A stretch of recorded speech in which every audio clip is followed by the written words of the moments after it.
आदाब नाजरीन, Saiyaara news TV में आपका खैर मकदम है। आइए देखते हैं कुछ अहम खबरें। गोशा महल में आपका दारुसलाम हेडक्वार्टर से एमआईएम का हेडक्वार्टर से आप वहां से चुनाव क्यों नहीं लड़ रहे?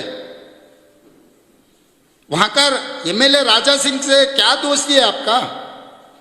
मैं सीधा जवाब मांग रहा हूं असदुद्दीन ओवैसी से। यहां पर मैं सवाल करना चाह रहा हूं।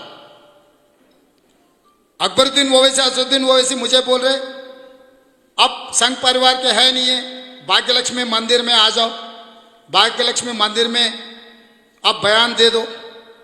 भाई मैं तो हिंदू हूं, मैं भाग्यलक्ष्मी मंदिर को मानता हूं, मैं इससे पहले भी गया, आगे भी जाऊंगा।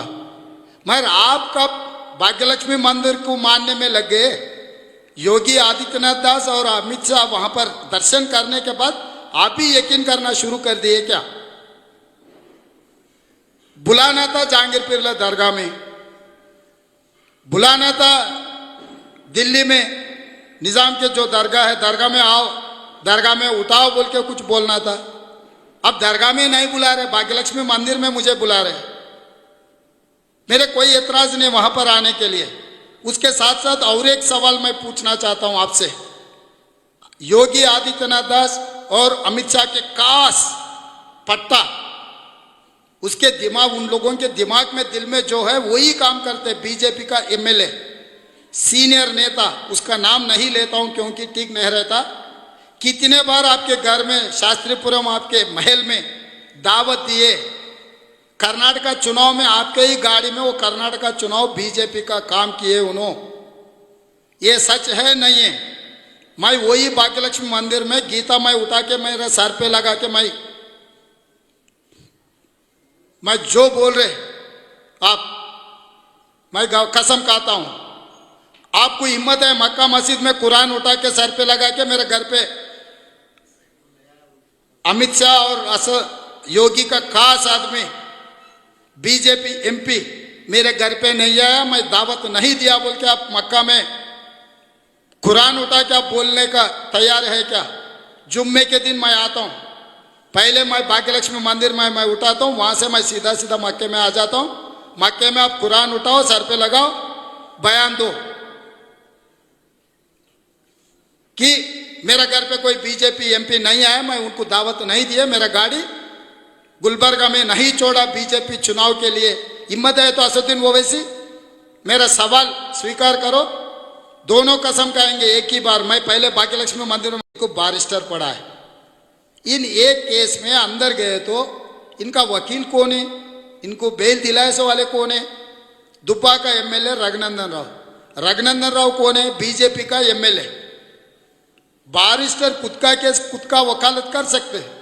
बारिस्टर नहीं, आम आदमी भी खुद का वकालत कर ले सकते, कोई वकील को रखने का जरूरी नहीं है। जब असदुद्दीन ओवैसी का भारतीय जनता पार्टी एमएलए दुब्बा का रघुनंदन राव इनका वकालत लेकर इनको बेल दिलवाया संगारेड्डी कोर्ट में, वो असदुद्दीन ओवैसी मुझे इल्जाम लगा रहे अब आरएसएस के। अरे भाई, शेरवानी के ऊपर पैजामा है बोल के मैं समझा, शेरवानी के नीचे खाकी निक्कर है आपके ने। बार बार मेरे बारे में आप कह रहे। मैं सीधा सीधा एक सवाल पूछना चाहता हूं असदुद्दीन ओवैसी से। एमआईएम किसका पार्टी है? कासिम रिजवी का। कासिम रिजवी कौन है? रजाकर है। किसका? निजाम नवाब का सेनापति। वो रजाकर, वो कासिम रिजवी का पार्टी है। आज के तारीख में आपको कासिम रिजवी बोल के बुला सकता हूं क्या? कासिम रिजवी का है एमआईएम पार्टी। दारुसलाम जो जागीर है, जायदाद है, कासिम रिजवी का जायदाद है, वो आपको तो पता है ना। वो पार्टी का अध्यक्ष है। तो कल से मैं असदुद्दीन ओवैसी को नाम से नहीं बुलाता हूं, कासिम रिजवी बोल के मैं बुलाता हूं।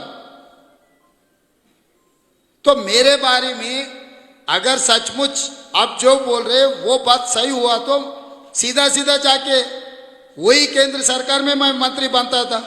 20 साल से कभी मैं वो पार्टी से काम किए क्या? ये बात छोड़ो भाई। आपके हैदराबाद अतराफ में 7 असेंबली है, 7 में से गोशा महल भी एक है।